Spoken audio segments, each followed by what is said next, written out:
And we're going to be talking with Nigel Kerr from NZ Ski shortly about how they're coping and about a bit of a recruitment drive that they are running this afternoon, actually, in Queenstown to try to put things right so they can operate 7 days a week, because mountains don't close, you know, and they definitely don't want to close right now. So I think we have Nigel on the line now.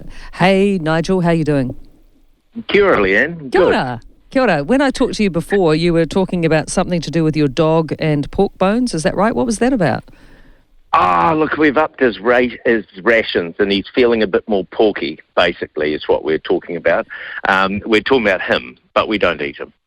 He's far too nice. I'm so glad. What breed is he? Well, he's a Bichon Terrier mongrel, really.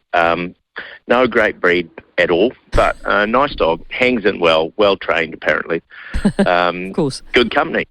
Does he hang out at Coronet sometimes? Yeah, he's Oscar of Arrowtown, so you've probably seen him running around and yeah. Yeah, I saw him on Saturday and he was sprinting down the mountain, actually with a skier in front of him. So that might have even been you.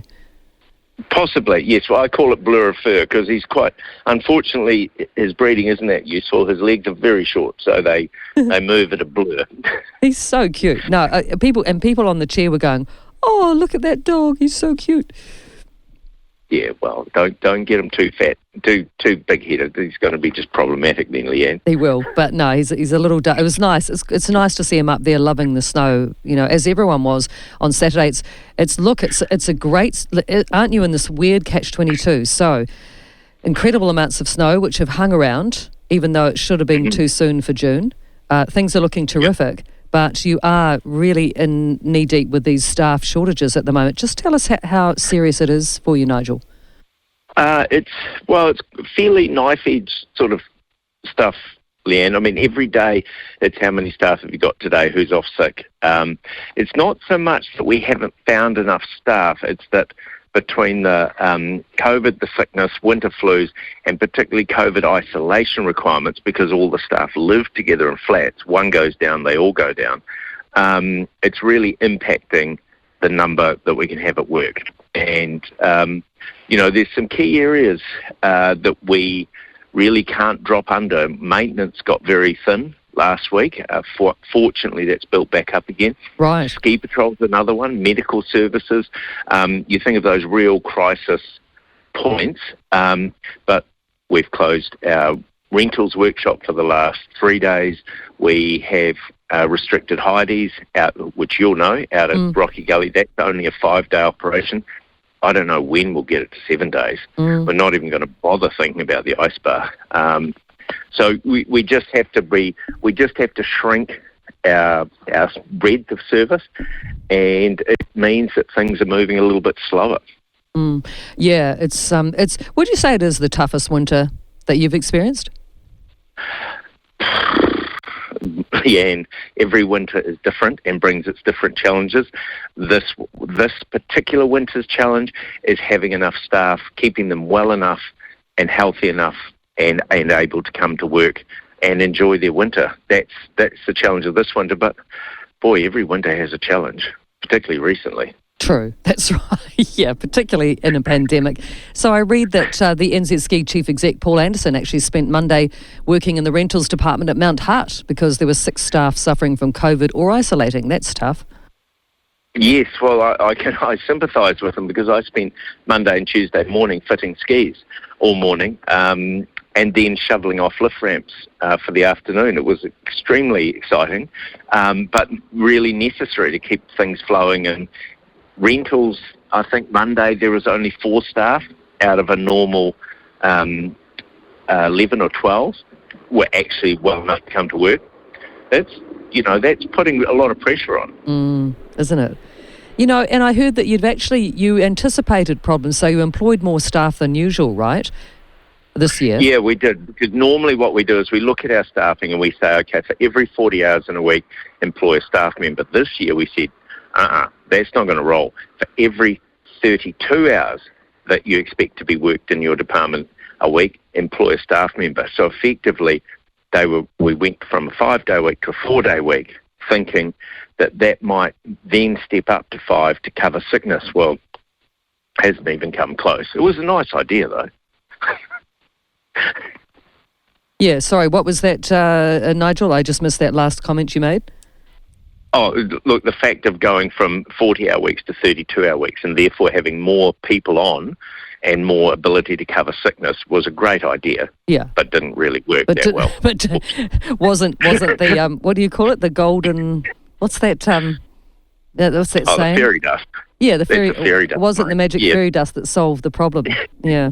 No, unfortunately not. But you can but try. Now, we tried. Yeah. Now, I was up there on Saturday and there was a real buzz at Coronet. There were lots of Australians, as we expected, with the first week of the New South Wales holidays.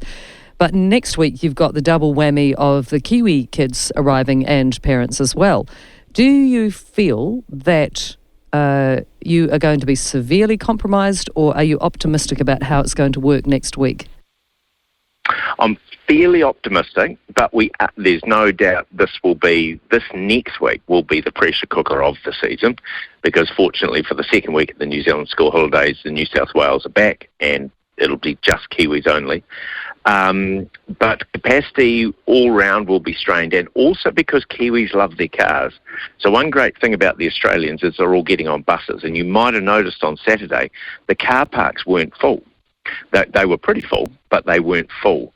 From Saturday, we're going to start our ride-sharing priority, which means if you've just got one or two people in your car, you go to the bottom car park and shuttle up, because we're really wary of New Zealanders and their fondness for their own personal transport, and the fact that we just don't have enough car parks or roading for them. Yeah, that's right. I mean, I'm guilty of that. I popped in my car on Saturday and drove up on my own, and I thought, and actually as I was going up, I thought, hang on a minute, you probably shouldn't have done this. You're not going to find a park. And I got into car park 4, which is not too bad.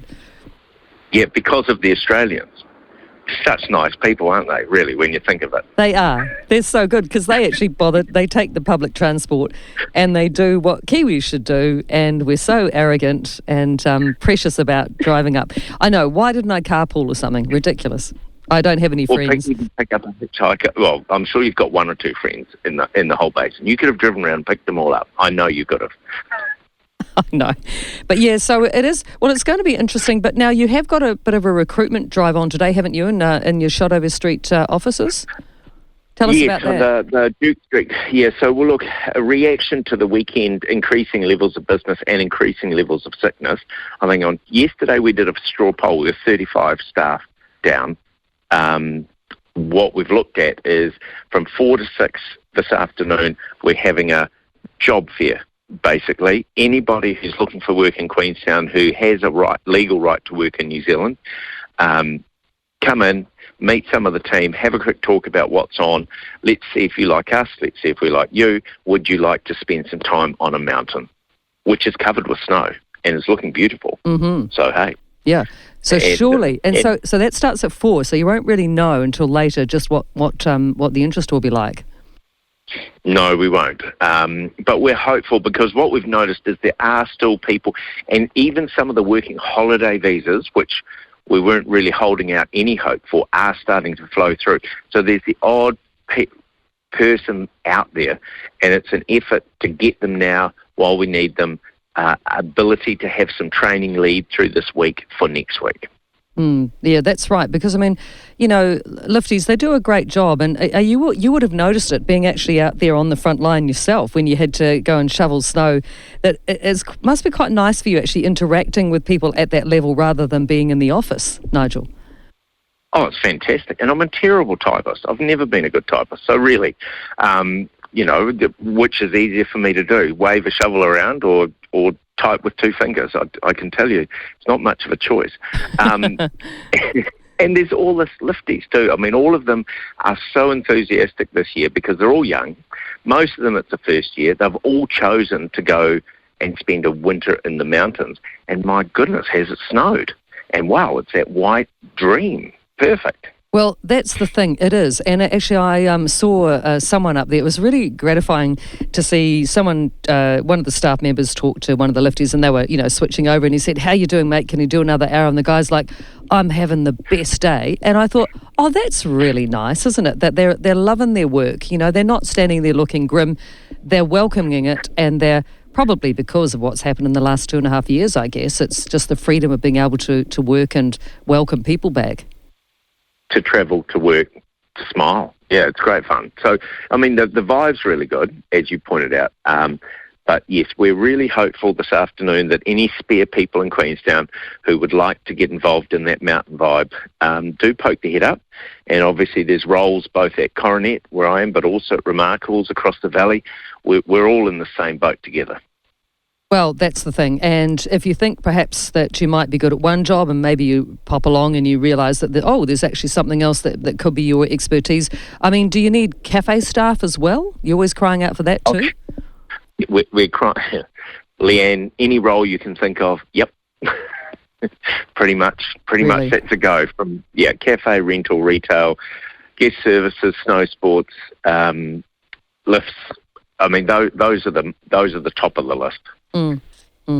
Okay, and then, so how many do you reckon, just roughly, would you have a figure of how many people you are short of? Well, like I said, we were short 35 yesterday, and it's very busy. So, that's probably, but if you put that into a 7-day roster, we're probably looking for about 45 per mountain. Right, and this is Coronet, Remarkables, Mount Hutt. Yeah, and Mount Hutt's separate. That would be 45 each at Coronet and 45 at Remarks, probably. Wow, it's a lot. Wow, yeah, we're not going to get that, but every enthusiastic person makes a big difference and enables us to keep those service levels as far up as we can. And on a positive note, I hear there might be some snow in the forecast on the weekend or early next week. Did you hear about that? Yeah, Friday, Saturday. We've got a beautiful day today, and tomorrow's going to be another bluebird skiing in paradise type day. Friday probably isn't, nor is Saturday. And then Sunday, we're back to paradise. Oh, goody. So, and how much are they predicting? For you. Good. About 23, it's 23 millimetres or centimetres, depending on the altitude. And there's a bit of variation with where the freezing level's going to sit.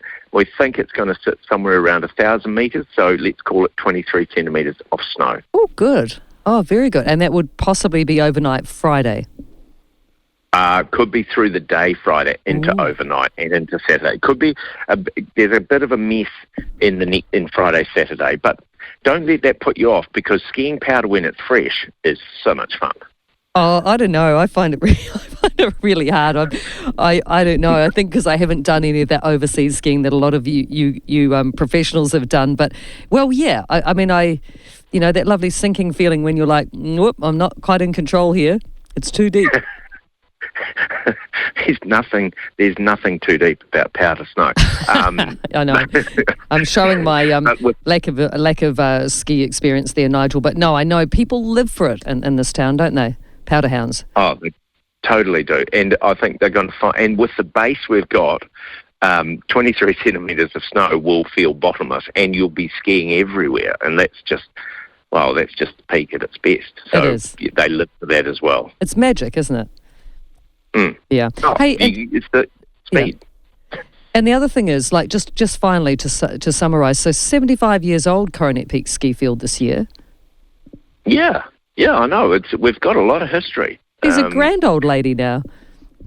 Well, she is, and the way I look at it is, I think when you look at the development of Queenstown having that winter season, which not many other towns in New Zealand had to put beside summer, both Queenstown and Coronet Peak and the people in both have grown up together, and they've grown up side by side. And it's when you look at what we've got there today on the hill and what we've got in town and all the adventure activities, and you just wrap that whole tourism mix up, which is getting back on its feet right now, it's quite a legacy. Yeah, I think so. And there's lots going on this year. So if people can't come down these holidays, they can always schedule in to come in August because it's a really nice month to ski Coronet, as indeed is, is the springtime, September. Yeah, definitely. But 17th to 21st of August, we're going to kick off the 75th celebration, starting with a live free Catch a Fire concert and finishing with our all-time favourite, Dog Derby. Oh, I love the Dog Derby. That's my favourite. Yep, we'll see you for it. Will your boy be in it? Your dog? What's your dog's name? Yeah. Oscar, yes, he'll be in it, but once again, he'll be incredibly disappointed by his father's efforts. I let him down badly. Yeah, well, get training now, Nigel, and you'll be fine. You'll be up to speed by the time it rolls around. It's not as easy as it sounds, but yes, I'm working on it. I wouldn't be game, I tell you. It's crazy. I mean, tumbling down the mountain, out of control, no. No, the dogs are good. The humans not so graceful. No, that's the hilarity, is actually watching the dog owners attempt to do what their dogs do every day. I know. Oh, dogs are great. Hey, well, look, I'll let you and Oscar get on with your day, Nigel. It's been really great chatting. I really do appreciate it. And all the best with that recruitment drive this afternoon in Queenstown. Thank you, Leanne. Brilliant. Loved it. Thanks for the chat. So, Nigel Kerr, the ski area manager at Coronet Peak and the Remarkables.